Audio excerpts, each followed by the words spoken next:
मृत्यु चिरंतन और सत्य जन्म मृत्यु दुहे परस्पर परिपूरक आउ जीवनर सबुठारु बड़ सत्य हेउछि मृत्यु। एभली स्थले एमिति जणे व्यक्ति अछंती जे बिना मूल्य रे अजणा मनिषटीर सबको स्वर्ग रथरे नै जांती।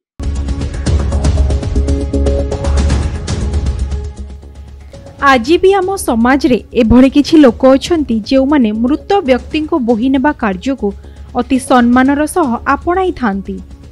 आजिर समाज रे अजणा मनिषटीर सबको नेबा पई शोषण करा जाउथिबा बेले एभली दृश्य अनेक लोकों को व्यथित करिथाए।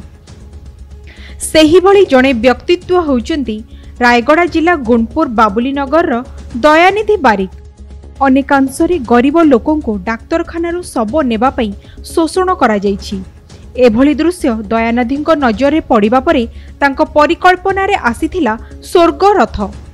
जणे स्थानीय अंचलर बादान्य व्यक्ति संजय साहू सहायता रे एक शब बुहा गाड़ीटीए करबा सहित दयानिधि बिना मूल्य रे शब बोहिबा कार्य करबा पई आगको आसीथिले।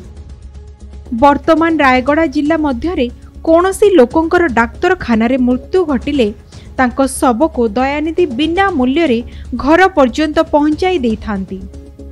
एभली मानवीय सेवा पई तांको परम तृप्ति सह स्वर्गीय आनंद मिलिथाए बोली से निजे कहंती। 2016 अक्टोबर 2 रे हम स्टार्ट कले आज सुधा 546 डिलीवरी मनै सलेने।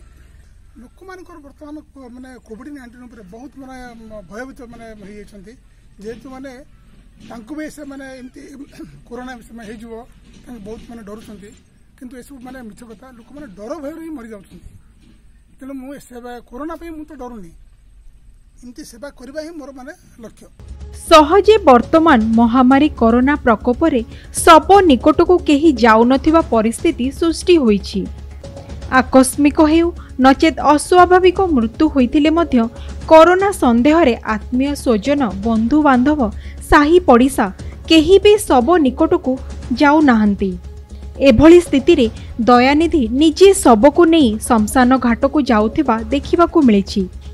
दयानिधि तांकर एभली मानव सेवा कार्य पई बेस चर्चार परिसर को आसीछंती। दयानिधि बारिक को बोधे न जाने केही भी नाहंती। से एभली जने व्यक्तित्व जार सहयोग जो आज स्वर्गरथ चली वर्तमान सुधा से 500 रु ऊर्ध्व शवदाह सहयोग कर तत्संगे संगे वर्तमान ये जो भयंकर परिस्थिति कोरोना जो भयंकर परिस्थिति आसी बहुत दुखर कथा आम गुणपुर अंचल नामी दानी लोक प्राय 40 रु ऊर्ध्व मृत्युवरण कले किंतु यही भयंकर मुहूर्त से जो शव गुड़ा निजर आत्मीय स्वजन कहतु रक्त संबंधी छुआ संकोच कर श्मशान जावाई आदौ आग्रह प्रकाश करना से समय से निजे ये गोटे भयंकर परिस्थिति निजर जीवन को बाजी लगे से सब शव गुड़ाक दाह कर जो भाव सहयोग कर प्रकृत में यहाँ गोटे ज्वलंत उदाहरण।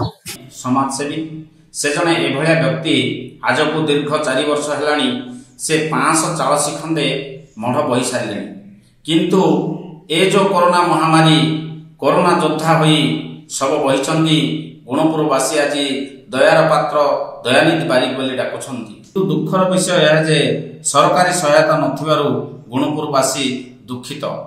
से निजे कोरोना योद्धा हुई गोटे मृत देह को 4 जन कांध लगेवा आसुना किंतु से निजे बही स्वर्गरथ गाड़ी रे से निजे श्मशान को नहीं पारंती।